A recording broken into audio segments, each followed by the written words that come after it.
നമ്മളെ മനസ്സിന് എവിടെയാണെങ്കിലും നമുക്ക് സമാധാനം കിട്ടണം. സമാധാനത്തിന് വേണ്ടിയാണ് എല്ലാവരും ഇന്ന് നട്ടോട്ടോടുന്നത്. എന്നാൽ ആ സമാധാനം കിട്ടാൻ വേണ്ടി അതിനെ സഹായിക്കുന്ന ഉറച്ച ഉന്നതമായ കുറേ മാർഗങ്ങളുണ്ട്. സമാധാനം ഒരിക്കലും പുറത്തുനിന്ന് വരുന്നതല്ല, ഉള്ളിൽ നിന്നാണ് വേണ്ടത്. നമ്മൾ സ്ഥിരമായി ചില കാര്യങ്ങൾ പാലിക്കുകയാണെങ്കിൽ നമുക്ക് സമാധാനം, മനസ്സിന് ശാന്തി ലഭിക്കും. എത്ര ഡിപ്രഷനുള്ള മനസ്സാണെങ്കിലും പ്രയാസമുള്ള മനസ്സാണെങ്കിലും അവന് സമാധാനം കിട്ടും. ഒന്നും എന്താണ് അറിയുക, അള്ളാഹുമായുള്ള ബന്ധം ആണ് ശക്തിപ്പെടുത്തുക. അള്ളാഹുമായുള്ള ബന്ധം ശക്തിപ്പെടുത്തുക. അപ്പോൾ മനസ്സിന് യഥാർത്ഥമായി സമാധാനം ലഭിക്കും. അതിനുള്ള മാർഗം എന്താണല്ലോ, ദിക്റും ദുആയും ഒരുപാട് ചൊല്ലുക, സ്വലാത്തില്ല, സുബ്ഹാനല്ലാഹ്, അൽഹംദുലില്ലാഹ്, വലാ ഇലാഹ ഇല്ലല്ലാഹ്, അല്ലാഹു അക്ബർ, വലാ ഹൗല വലാ ഖുവത ഇല്ലാ ബില്ലാഹ്, ഹസ്ബുനല്ലാഹ് വനിഅമൽ വക്കീൽ, ഹസ്ബിയല്ലാഹ് വനിഅമൽ വക്കീൽ. ഇതൊക്കെ അള്ളാഹുമായുള്ള നിരന്തരമായ ബന്ധമാണ്. ഈ സമാധാനം ഉണ്ടാവും ഉറപ്പാണ്. അതുപോലെ തന്നെ സമാധാനം കിട്ടുന്ന ഏറ്റവും വലിയ മാർഗം എന്ന് പറയുന്നത് ഒരു 5 മിനിറ്റ് ഫോണ് നമ്മളടുത്ത് ആ പരിസരത്ത് ഒന്നുമില്ലാതെ അപ്പുറത്തേക്ക് മാറ്റുക. നല്ല സമാധാനം കിട്ടും. ഒന്ന് പരിശോധിച്ചുകൊണ്ടു 5 മിനിറ്റ്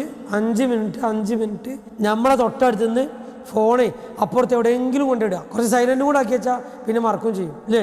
ഇത് എപ്പോഴും തപ്പി വെക്കണം. ഇത് ഉണർന്നാലും ഉറക്കിലാണെങ്കിലും എവിടെയാണെങ്കിലും നോക്കിക്കള് അതാണ് മാറ്റി വെച്ചാൽ, ആ ഫോൺ ഒരു 5 മിനിറ്റാണ് മാറ്റി വെച്ചാൽ തലച്ചോറിന് നല്ല വിശ്രമം കിട്ടും. എത്ര നല്ല ഒരു വിശ്രമം കിട്ടുക അറിയോ. എന്നോടാണ് ആദ്യം പറഞ്ഞത്. അപ്പോൾ നമ്മൾ ഫോൺ മാറ്റിക്കാണ് രണ്ടാമത്തെ മാർഗം. നമുക്ക് സമാധാനം കിട്ടാം, മനസ്സിന് വിശ്രമം കിട്ടാം, തലച്ചോറിന് വിശ്രമം കിട്ടാം. മറ്റൊന്ന് എന്താണറിയോ, നമ്മൾ കുറച്ച് നല്ല കാര്യങ്ങൾ ഇങ്ങനെ വായിക്കുക, ഖുർആൻ വായിക്കുക, ഹദീസ് വായിക്കുക, നല്ല നല്ല ഉപദേശങ്ങളുണ്ടാവും, നല്ല നല്ല പുസ്തകങ്ങളുണ്ടാവും, ചെറിയ ചെറിയ നസ്ഇഹത്തുകളുണ്ടാവും. അപ്പോൾ മനസ്സിനെ ശക്തമാക്കുന്ന അമൂല്യമായ നല്ല നല്ല മാർഗങ്ങളാണ് ഈ കാര്യങ്ങളൊക്കെ. പിന്നെ 5 മിനിറ്റ് നമ്മൾ എല്ലാ കാര്യത്തിൽ നിന്നും ഉള്ള റെസ്റ്റ് നമുക്ക് വേണം. 5 മിനിറ്റ് ഉദ്ദേശിക്കുന്നത് കുറഞ്ഞ സമയമാണോ. പിന്നെ മനസ്സിലുള്ള ഭാരങ്ങൾ ഒരാളോട് പറയാം, അത് ഇറക്കി വെക്കുക. മക്കളോടോ മാതാപിതാക്കളോടോ സഹോദരന്മാരോടോ അല്ലെങ്കിൽ നമ്മുടെ ഏറ്റവും വിശ്വാസയോഗ്യരായ ആൾക്കാരുണ്ട്, അല്ലാതോട് പറയരുത്.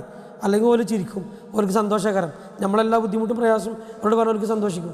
നമ്മളെ കാര്യത്തിൽ നമ്മളെപ്പോലെ പ്രയാസം അനുഭവിക്കുന്ന ആൾക്കാരുണ്ടാവുമല്ലോ, മാതാപിതാക്കളോ മക്കളോ അങ്ങനെയുള്ള ആൾക്കാരൊക്കെ. അപ്പോൾ അങ്ങനെയുള്ള ആൾക്കാർ നമ്മൾ മനസ്സിലുള്ള ഭാരമാണ് പറഞ്ഞ് ആ ഭാരം ആണ് കുറക്കുക. അതിങ്ങനെ മസിൽ പിടിച്ച് ഉള്ളതൊക്കെ ഓരോടുള്ള വെറുപ്പും അറപ്പും തോന്നിയാസും അസൂയും വിദ്വേഷവും അതുപോലെ തന്നെ എല്ലാ പിശാചും പാമ്പും ചേരയും തേളും ഒക്കെ മനസ്സിലുള്ള ആൾക്ക് എപ്പോഴും എന്തുണ്ടാവും, അതിങ്ങനെ വീർത്തു കൊണ്ടിരിക്കും, അതിങ്ങനെ തടിച്ചു കൊണ്ടിരിക്കും, നീരിങ്ങനെ നിറഞ്ഞുകൊണ്ടിരിക്കും. നമ്മളെ വിശ്വസിക്കുന്ന ആളുകളോട് അല്ലെങ്കിൽ നമ്മളൊരു കുറിപ്പ് എഴുതുക, ഇങ്ങനെ എഴുതി വെക്കുക, ഡയറിയൊക്കെ എഴുതില്ല എന്ന മാതിരി വെള്ള പേപ്പർ എടുത്തിട്ട് നമ്മളെ പ്രശ്നങ്ങളും പ്രയാസങ്ങളൊക്കെ ഇങ്ങനെ എഴുതി വെക്കുക.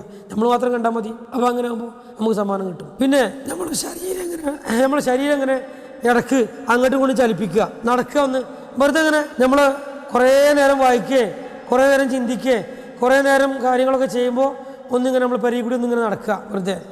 അപ്പോൾ നമുക്ക് നമ്മൾ ആ സ്ട്രെസ്സ് മാറി കിട്ടും, പ്രയാസം ആ സ്ട്രെസ് ഒന്ന് മാറി കിട്ടാനും ബ്രെയിന് ഫ്രഷ് ആകും, അതിനൊക്കെ സഹായമാകും.